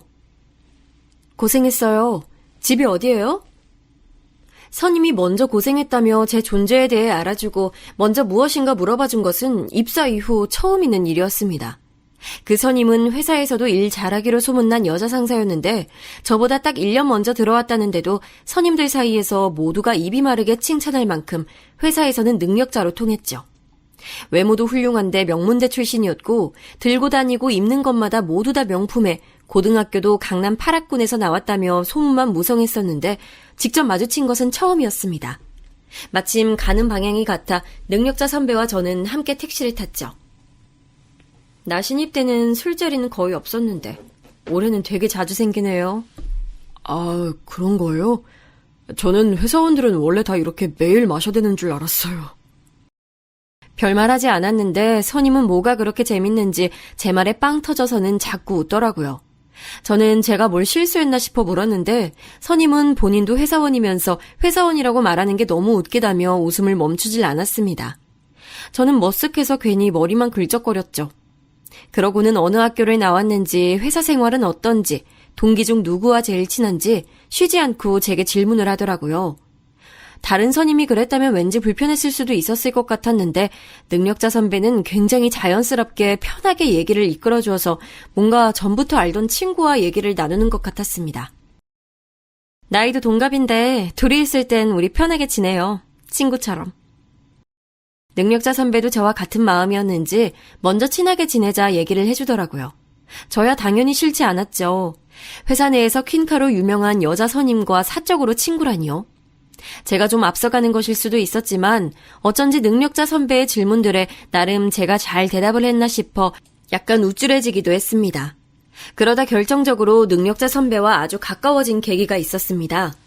회사 내에 체육대회가 있어서 함께 준비물과 도시락 예약을 하기 위해 함께 외출을 나간 적이 있었는데 도시락 가게와 사무용품들이 즐비한 골목을 돌아다니며 함께 다니다 보니 이상하게도 묘한 기분이 들었습니다. 선임은 회사 일인데도 조금이라도 아껴보겠다고 가격 흥정을 했고 그게 잘 통하지 않을 때면 덤이라도 하나 더 얻으려 사장님들과 실랑이를 했습니다. 저는 그 모습이 이상하게 전혀 불편하지 않더라고요. 오히려 적당한 선을 지키면서 상대방의 기분까지 좋게 해준다고 할까요? 저는 자꾸만 선임의 그런 모습들에 시선이 끌렸고 가슴이 술렁였습니다. 그날까지도 모태솔로나 다름없었던 저는 처음 느껴지는 감정과 떨림에 심하게 동요하기 시작했습니다. 제 마음을 의식하기 시작하자 감정은 걷잡을 수도 없이 커져버렸고 점심을 함께 먹는 내내 제 앞에 마주 앉은 선임의 얼굴을 똑바로 쳐다볼 수조차 없더군요. 너무 떨려서요. 그런데 그때 선임의 휴대폰으로 누군가에게 전화가 걸려왔는데 왠지 급한 일인 것 같았습니다. 왜요? 회사에 무슨 일 생겼어요? 회사는 아니고 어머니께서 갑자기 쓰러지셔서 응급실이라고. 선임은 많이 놀랐는지 가녀린 손까지 벌벌 떨며 휴대폰을 쥔 손을 어쩔 줄 몰라 하고 있었습니다. 어디 병원 응급실인데요? 저는 뭐라도 도움이 되어야 할 것만 같아 서둘러 계산을 하고 가게 밖으로 나왔고 택시부터 잡았습니다. 그리고 놀란 선임의 어깨를 부축하며 택시 뒷좌석에 함께 올라탔죠. 응급실까지 가는 동안 저는 회사에 전화를 걸어 상황을 설명하고 선임이 많이 놀라 제가 응급실까지 모셔다 드리고 복귀하겠다 전달했습니다. 응급실에 도착해 선임의 어머님께서 계시다는 병실로 달려갔는데 다행히도 큰일은 아니었고 어머님께서 원래도 당뇨가 있어 어지럼증이 좀 있으셨는데 하루 종일 일이 바빠 식사도 못하시고 잠깐 바람을 쐬러 밖에 나왔다가 순간 쨍한 햇빛에 머리가 핑 돌며 바닥에 주저앉아 버리셨다는 것이었습니다. 선임은 그제야 좀 긴장이 풀렸는지 그 큰 눈으로 눈물을 펑펑 쏟아냈습니다. 엄마는 왜 밥을 안 먹고 이래? 어머니의 품에 안겨 제발 건강 좀 챙기라며 울먹이는 선임의 모습이 안쓰러우면서도 어머니를 걱정하는 모습이 예뻐 보였습니다. 그때 깨달았죠. 제가 우리 회사 킨카인 능력자 선배에게 빠져도 아주 단단히 빠졌다는 사실을요. 그래도 저만 하시길 다행이네요. 그러게요. 오늘 너무 고마웠어요. 아까 식당에서 나 혼자 있었음 아무것도 못하고 울고만 있었을 거예요.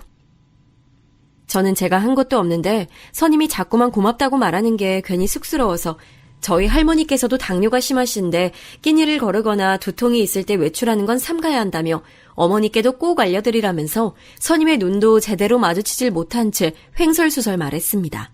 그러자 선임은 저와 함께 있으면 왠지 마음이 편하다면서 병실 앞에 앉아 이런저런 얘기들을 함께 나눴습니다. 선임은 어릴 때 아버지가 갑작스레 사고로 돌아가셔서 그때부터 어머니가 혼자 힘으로 자신을 키워주셨다는 얘기부터 최근 들어 어머니 건강이 자꾸만 나빠지시는 것 같아 걱정이 된다는 얘기까지 제게 해줬습니다. 저는 어쩐지 기분이 좋았습니다. 회사에서는 다들 잘 알지도 못하면서 선임의 겉모습만 보고 고생 한번 안 해보고 좋은 집안에서 공부만 하며 커온 요조숙녀로들 알고 있었지만 저는 선임의 진짜 모습을 알게 된 것 같아서요. 그날 이후 저와 선임은 급속도로 가까워졌습니다. 회사에서뿐만이 아니라 퇴근 후에도 만나 함께 저녁을 먹기도 했고 쉬는 날은 함께 영화를 보기도 했습니다. 저희는 언젠가부터 자연스레 서로에게 말을 놓았고 이름을 부르기도 했습니다. 그렇게 점점 더 가까워지자 자연스레 연인으로 발전이 됐죠. 그렇게 시간이 흘러 이제는 여자친구가 된 선임은 대리로 승진을 했고 저는 얼마 전에 적금이 만기돼 이사를 하게 됐습니다. 아직 전세이긴 했지만 그래도 회사와 거리도 더 가까워졌고 전에 살던 집보다 넓은 거실에 투룸이라 전보다 훨씬 널찍하니 좋았습니다. 시작은 부모님의 도움이 있었지만 그래도 30이 되기 전에 조금이나마 제 힘으로 뭔가 이뤄낸 것만 같아서 집에 들어올 때마다 뿌듯했죠. 여자친구와 저는 거의 매일 집에서 데이트를 했습니다. 여자친구도 매일 출퇴근에 야근도 많이 하다 보니 퇴근하면 자연스레 저희 집에서 함께 저녁을 먹곤 했죠.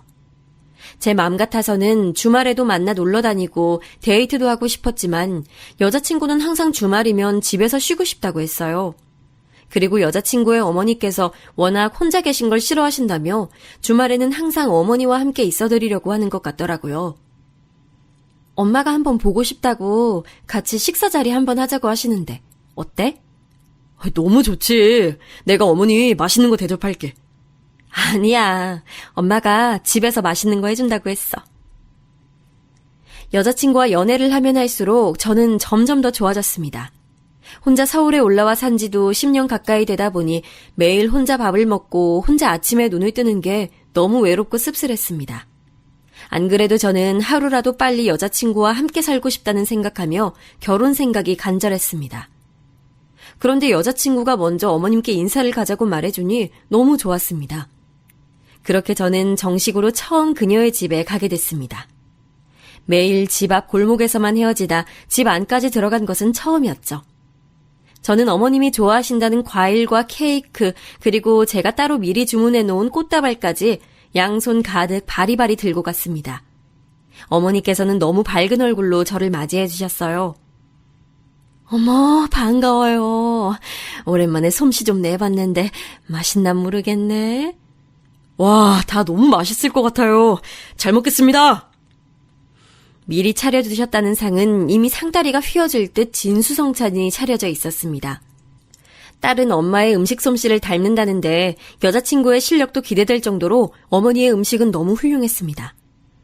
부모님은 지방에 계시다고? 예, 고향에서 신문 배급소 하고 계세요. 배급소를 오래 하셨다고 들은 것 같은데 아직도 하고 계신 걸 보면 아직 경제적으로 많이 힘드신가? 아, 많이 힘드신 건 아니고요. 아버님이 오랫동안 한 가지 일만 성실히 해오셔서 그런지 할 수 있으면 계속 일을 하고 싶어 하세요. 아직 누나도 결혼을 안 하기도 했고요. 성실하기만 하시면 되나? 재산을 좀 불리셔야지. 조모님도 모시고 산다고 들은 것 같은데 그럼 집이 좀 커야겠네. 가족들 모두 지금 하고 계신 배급소 건물에 살고 계세요. 어머? 배급소 건물이 아버님 거구나? 아, 예. 처음엔 꼬치꼬치 모르시는 게 귀한 딸내미 혹시나 괜한 남자 만나 고생할까 싶은 마음에 그러실 수 있겠다 싶으면서도 한편으로는 뭐 이런 것까지 모르실까 싶은 것도 있었습니다. 할머님의 연세나 그전에는 무슨 일을 하셨는지까지 어머니의 끝도 없이 이어진 질문 세례에 이것저것 정신없이 대답을 하다 보니 어느새 어머님과 여자친구는 과일과 커피를 준비하고 계셨습니다. 저는 기다리며 집을 둘러봤습니다. 여자친구의 집은 제가 서울에 처음 올라와 살던 전셋집과 비슷한 평수의 집이었어요. 방 하나에 작은 창고방 하나, 거실이라고 말하기에는 너무 주방과 가까운 그런 집이요. 일찍부터 혼자 되셨으니 평생을 혼자 일하시며 딸을 키우기가 쉽지 않으셨겠다는 생각에 여자친구가 저희 집에 올 때마다 했던 말이 떠오르더라고요. 나는 한 번도 제대로 된 내 방을 가져본 적이 없어. 제대로 된 내 방? 왜 있잖아. 침대, 책상, 화장대, 오롯이 내 물건만 있는 내 방. 어릴 때부터 사정이 좋지 않아 어머니와 단둘이 이 집 저 집을 이사 다니다 보니 항상 작은 집에서 어머니와 같은 방을 썼다는 얘기를 여자친구에게 종종 들어 알고는 있었지만 실제로 제 눈으로 직접 그 모습을 보고 나니 조금 속상한 마음이 들었죠. 그리고 꼭 돈을 열심히 모아 결혼을 하게 되면 제 아내가 된 여자친구를 위해 그녀가 좋아하는 것들로만 꾸민 방을 선물로 주고 싶다고 다짐했습니다. 제가 지금까지 살아오며 했던 많은 다짐들은 항상 이뤄지곤 했으니 이 또한 꼭 이룰 수 있을 거라고 생각했죠.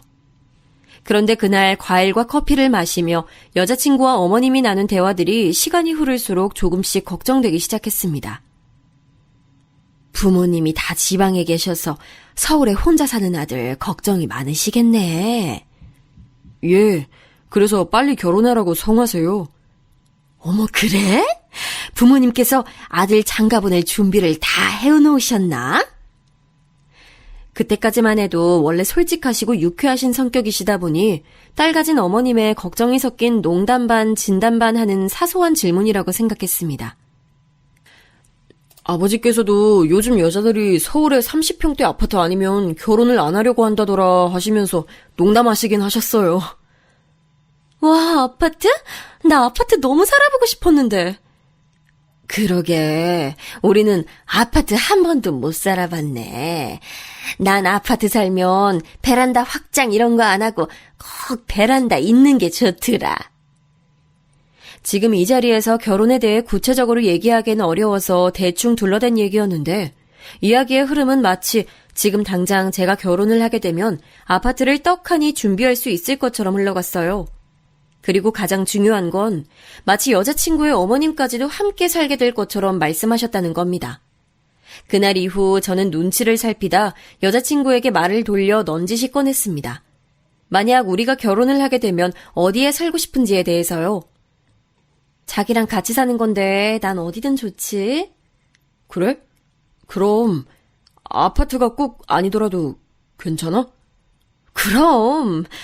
그날 한 얘기는 농담이지. 우리 자기 부담 가졌구나. 역시 제 여자친구였습니다. 다른 여자들처럼 서울에 30평대 아파트가 없으면 결혼 못한다며 헤어지자고 할 여자가 아니었죠. 그런데 다시 돌아온 여자친구의 대답에 저는 놀라 순간 무슨 말을 해야 될지 모르겠더라고요. 집은 아파트든 단칸방이든 상관없는데 사실 난 엄마랑 떨어져서 산다는 건 아예 생각해 본 적은 없어. 응? 그게 무슨 소리야? 난 결혼해도 엄마랑 같이 살고 싶어. 아무리 그래도 결혼하면 당연히 독립해서 나와야지.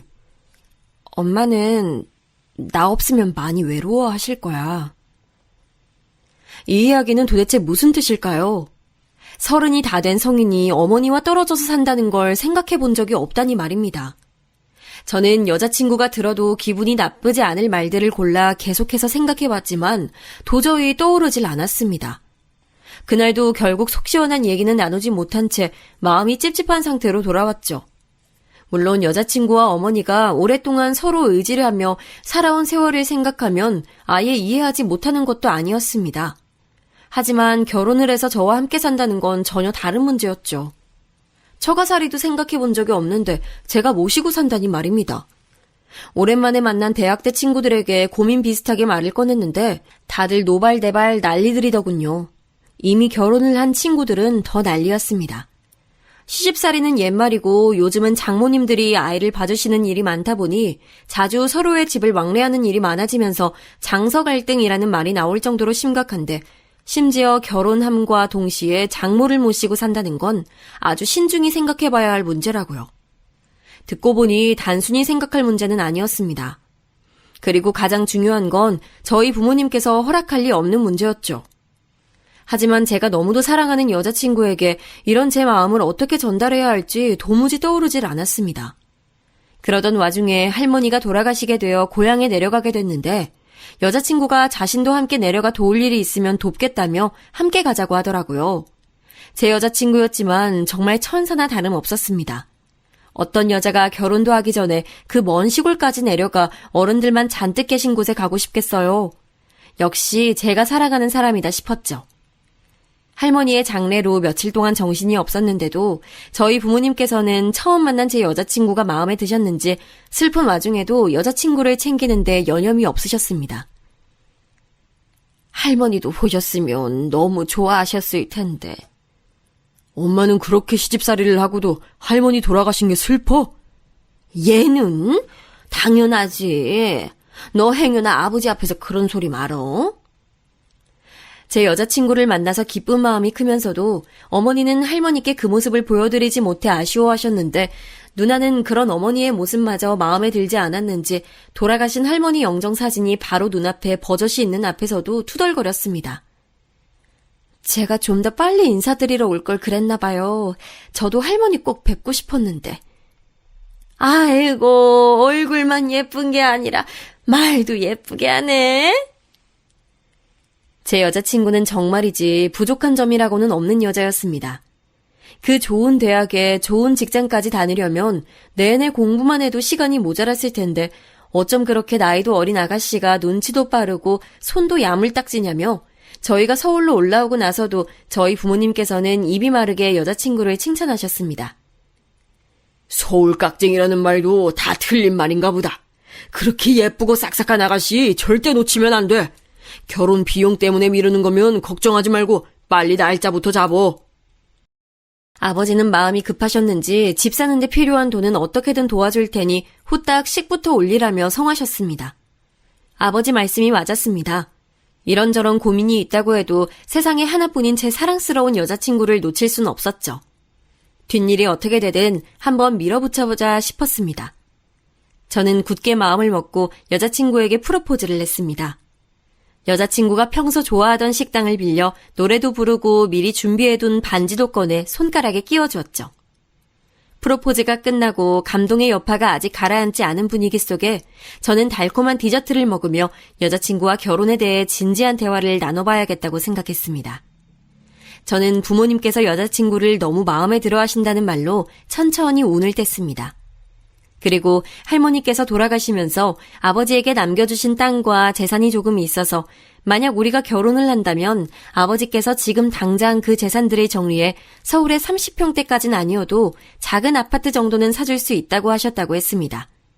그러자 여자친구는 제게 와락 안기며 저희 부모님께서 능력자라며 엄지손가락을 축혀 올리더니 어떻게 서울에 아파트까지 사주실 수 있냐고 엄청 좋아하더라고요. 우리 엄마도 너무 좋아하시겠다. 그건 그렇고 사실은 나 그거에 대해 물어보고 싶었는데. 응? 뭔데? 물어봐. 자기 어머님 말인데 혹시 우리가 결혼해서 자기가 나오게 되면 혼자 살기 힘드실까? 제 질문에 여자친구는 잠시 아무 말도 없이 가만히 저를 바라봤습니다. 그 잠깐의 정적이 흐르는 동안 저도 수많은 생각들이 스쳐 지나갔죠. 우리 엄마 조리원에서 3교대 근무라 새벽까지 나가시기도 하고 매일 아기 안고 일하시다 보니까 몸도 성한 데가 없어. 알지. 난 우리 엄마 일도 다 그만두고 내가 번 돈으로 호강하면서 나랑 오랫동안 같이 사는 게 꿈이야. 아, 그게 꿈이라고? 자기는 우리 엄마랑 같이 살기 싫구나. 싫다기보다 그런 생각은 아직 해본 적이 없어서. 자기 어머님도 지금까지 시부모님 다 모시고 살았다며. 왜? 자기는 여자는 시부모님 모시는 건 당연하고 남자는 좀 그러면 안 된다고 생각하는 거야? 아니, 난 그런 게 아니라. 자신 때문에 평생을 희생하시며 사신 어머님을 버리고 자신만 좋은 집에서 행복하게 살 자신이 없다며 울먹이는 여자친구에게 저는 절대 버리는 게 아니다. 어머님 댁에서 멀지 않은 곳에 신혼집을 구하겠다고까지 얘기했지만 여자친구는 차라리 그럴 바에야 결혼을 하지 않는 게 더 낫답니다. 저에겐 정말이지 청천벽력 같은 소리였죠. 그 부분은 나도 부모님께 말씀드려봐야 할 것 같아. 정말? 그럼 이번 주말에 나랑 같이 내려갈까? 여자친구는 자신이 저희 부모님께 잘 말씀드리겠다고 함께 내려오겠다고 했지만 저는 그러고 싶지 않았습니다. 제 여자친구 앞에서는 당연히 저희 부모님께서도 솔직하게 말하지는 못하실 테니까요. 예비 장모님을 모시고 사는 걸 만약 부모님께서 반대하신다면 저는 어떻게든 설득해야 했으니 혼자 내려오는 것이 맞는다고 생각했습니다. 네 엄마가 평생을 시부모 모시고 사는 거 보니까 그게 좋아 보였니? 네가 처가살이를 하게?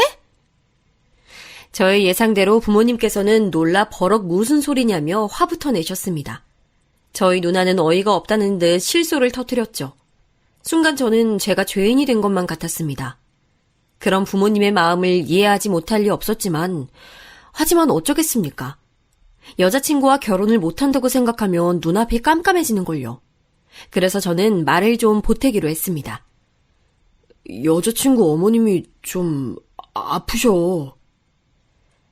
당뇨가 있으시긴 했지만 오랫동안 조리원에서 일하실 만큼 누군가의 도움이 필요하신 정도의 건강 상태는 분명 아니었습니다. 하지만 저에게도 뭔가 명분이 필요한 것 같아 가족들 앞에서는 거짓말을 하고야 말았죠.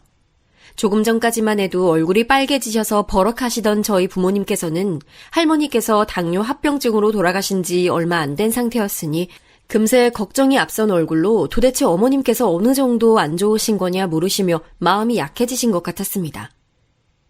며느리도 자식인데 사돈이면 다 같은 가족이지.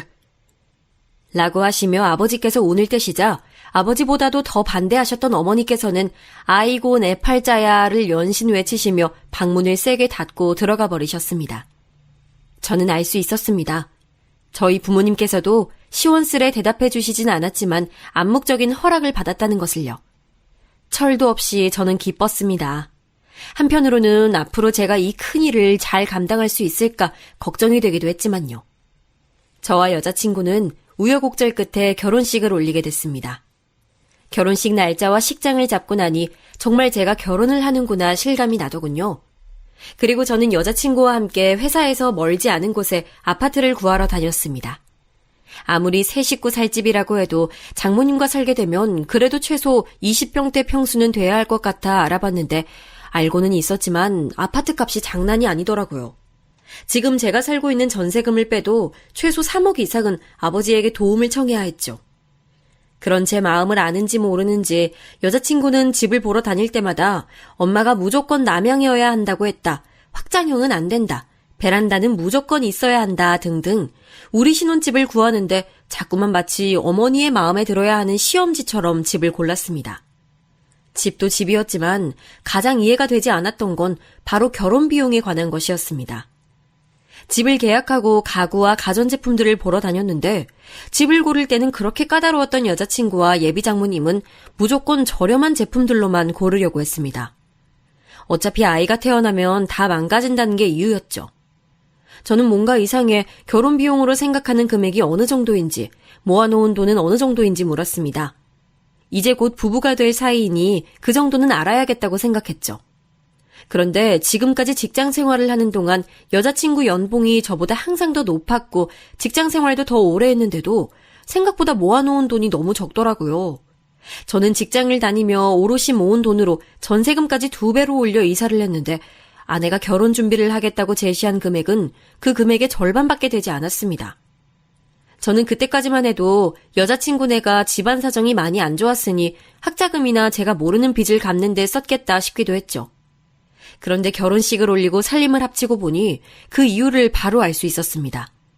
신혼여행에 다녀와 집안 정리를 하다 보니 말도 안 되게 많은 명품 가방과 신발, 옷들이 가득했습니다. 물론 아내가 연애 때에도 옷이나 가방에 관심이 많다는 거야 알고 있었죠. 그런데 어머니가 가지고 계신 것들까지 합치니 방 하나가 가득 찼습니다. 저야 명품 같은 건 잘 몰랐지만 저 같은 사람이 언뜻 보기에도 다 고가의 물건 같았습니다. 와, 이거 다 명품이야? 우리 엄마 모임 많은 거 알잖아. 거기 같이 모임하시는 분들은 다들 검식 있고 남편이 다 잘 나가는 사람들이라 맨날 이런 거 메고 나온대잖아. 그래서 자기가 다 사들인 거야? 내가 사드린 것도 있고 여행 갔다 오면서 가짜도 많이 사드렸어. 아무리 저 많은 것 중에 가짜가 있다곤 해도 얼핏 개수만 세어보아도 저 돈이면 전에 살던 집에서 방 하나는 더 있는 집에 살 수도 있겠다 싶더군요. 제가 너무 계산적인 걸까요? 하지만 정말이지 이해가 되지 않았습니다. 결혼을 하고 모든 게 현실이 되자 이해가 되지 않는 것들은 한두 가지가 아니었습니다. 어느 날 갑자기 장모님께서 저를 부르시더니 친구들끼리 개를 들어 크루즈 여행을 가는데 그 개를 들 당시에는 장모님께서 돈이 없어 개를 못 들었는데 이제와 다들 가는데 당신만 못 가니 서운하단 말을 하시더라고요. 장모님, 출근도 하셔야 하는데 여행 가실 수 있겠어요? 어? 자네 몰랐어? 나 조리원 그만뒀어. 예? 언제요? 우리 딸내미가 이제 일 그만두고 편하게 여행이나 좀 다니라던데. 저는 사실 좀 놀랐습니다. 건강이야 예전보다 많이 좋아지셨고 연세도 저희 부모님보다 훨씬 더 젊으신데 지금까지 잘 해오시던 일을 딸이 결혼 좀 했다고 해서 갑자기 그만두신다니요? 저는 찝찝한 마음을 애써 숨기고 크루즈 비용이 얼만지 물었죠. 500. 10일 동안이나 가는 건데 저렴하니 괜찮지? 저는 정말이지 입이 쩍 벌어지는 것만 같았습니다. 금액도 제가 생각한 것보다 너무 비싸기도 했지만 500이나 되는 금액이 저렴하다며 별거 아니라는 식으로 말씀하시는 장모님이 역시나 이해되지 않았죠. 저희 부모님은 평생 신문 보급소를 해오시느라 그 흔한 관광 한 번을 못 다니셨는데 말입니다. 저는 그날 밤 아내에게 상의를 했죠. 장모님께서 크루즈 얘기를 하시는데 우리도 지금은 여윳돈이 없으니 다음에는 꼭 보내드리겠다. 장모님 서운하지 않게 말씀드리는 게 어떻겠냐며 아내에게 얘기했죠. 그러자 아내는 대뜸 자신이 보내드릴 테니 제게 신경 쓰지 말라고 하더군요. 그거 얼마 되지도 않는데 어떻게 안 된다고 해. 내가 월급 들어오면 알아서 할게. 아내는 알아서 한다고 말하긴 했지만 뭔가 제게 서운한 눈치였습니다. 하지만 저는 오히려 화가 좀 나더군요. 이제 결혼도 했으니 저와도 가족인 건데 서로의 수입이나 월급에 대해서는 함께 공유해야 한다고 생각했습니다. 제 월급은 벌써 이 집의 생활비로 나가고 있었는데 아내의 월급은 어머니의 크루즈 비용으로 다 나가버린다니요. 제 상식으로는 도저히 말이 되지 않았습니다. 그러던 중 도저히 그냥 넘어갈 수 없는 일들이 반복됐습니다. 하루는 어머님의 모임 친구분들이 저희 집도 구경할 겸 잠시 놀러 오신 적이 있었는데 제가 방에 있는 걸 아셨는지 모르셨는지 알 수 없었지만 아무리 제가 없다 해도 어떻게 그런 말을 할 수가 있나 싶을 정도의 말을 제 귀로 직접 듣고야 말았습니다. 자기는 복도 많아. 요즘 세상에 사위가 장모를 누가 모시고 살아. 우리 딸 정도면 그럴 수 있지 뭐. 어디 요즘 애들이 그래? 대학도 우리 딸보다 못한대고 지금 회사에서 직급도 딸보다 낮아. 연봉도 우리 딸이 더 높고. 어머 그래? 아우 하긴 자기 딸이 능력자긴 하네. 그럼 능력만 있어? 인물도 연예인 뺨치는데.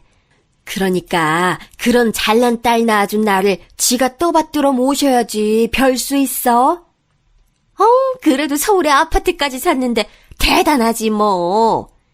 그까짓 아파트 30평도 안 되는 거 가지고 뭐 아주 사위랑 살려니까 좁아 죽겠어.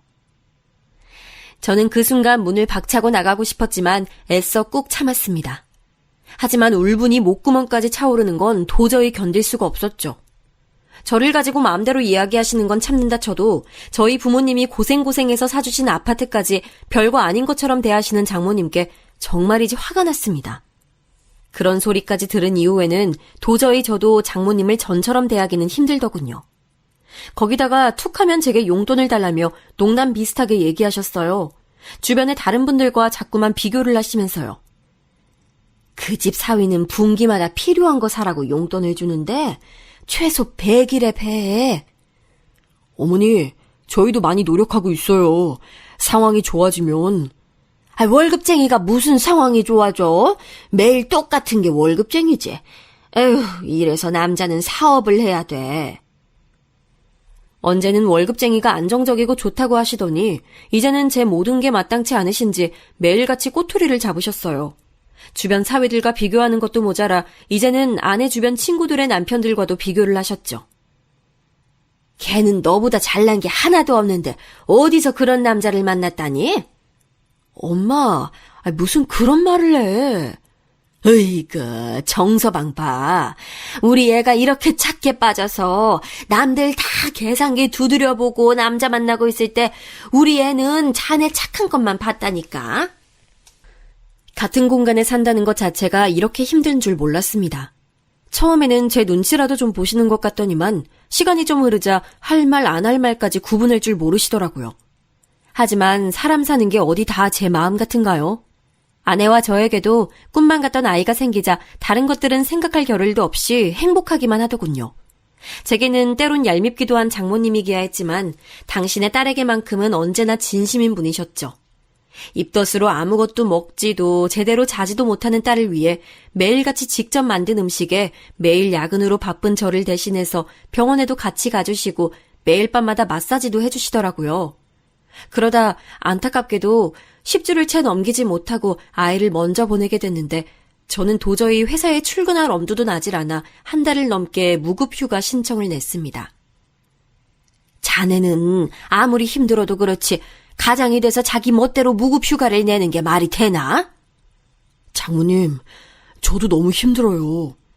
남자가 왜 그렇게 유약해? 아우, 도대체 내 딸은 뭐가 모자라서 자네 같은 남자랑 사는지 모르겠네. 언제나 제게만은 모진 말을 툭툭 내던지시는 장모님이시기야 했지만 그래도 아내는 그때 이후로 전보다 더 장모님을 많이 의지하고 있는 것처럼 보였어요. 저도 그 당시에는 제가 힘든 것만 생각하느라 아내를 위로하지 못했으니 잘못했다 싶어 제 마음이 어떻든 간에 어떻게든 아내와 잘 살아보자는 마음으로 참으며 살다 보니 어느새 결혼을 한 지 10년이 지나더군요. 그 사이 저희 누나도 결혼을 했고 아버지께서도 돌아가시고 저희 어머니께서도 고향에서 홀로 살고 계셨습니다. 누나가 그래도 어머니 댁 근처에 살고 있어서 마음은 조금 놓였지만 저는 자주 내려가지 못하는 상황이었으니 항상 죄송스러운 마음이 있었죠. 그러다 어머니께서 전부터 좋지 않으셨던 무릎 때문에 서울 병원에 다니게 되셨고 수술까지 하게 되셨습니다. 의사 선생님의 말로는 한 달 정도 거동이 불편할 수 있으니 푹 쉬셔야 한다는데 서울 병원을 오가는 건 누나가 다 도왔다지만 누나도 아직 어린 조카가 있어서 간병까지는 쉽지 않았어요. 그래서 저도 고민을 하다가 이번에는 아내에게 솔직하게 말했습니다. 한 달만 어머니를 좀 저희 집에서 모시고 싶다고요. 나도 아들 노릇은 한번 해봐야지. 정서방, 생각이 있어?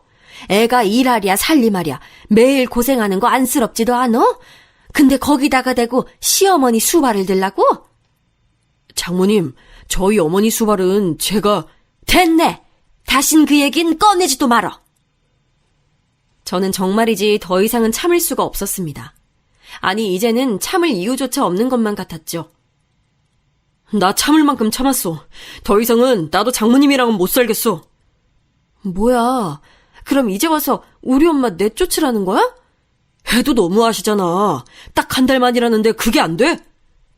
설마 지금 우리 엄마 버리고 오빠 어머니 모시고 싶어서 이래? 그런 말 아닌 거 알잖아. 그리고 명색이 이 집 우리 어머니가 사주신 거잖아. 내가 장모님을 10년을 모셨는데 우리 엄마는 한 달도 같이 못 지낸다는 게 말이 된다고 생각해? 와, 자기 생색 장난 아니다. 그리고 나랑 결혼만 하면 아버지께서 사주신다고 하신 거잖아. 내가 너무 마음에 들고 놓치기 싫으니까 그러면 내 지분도 있는 거지.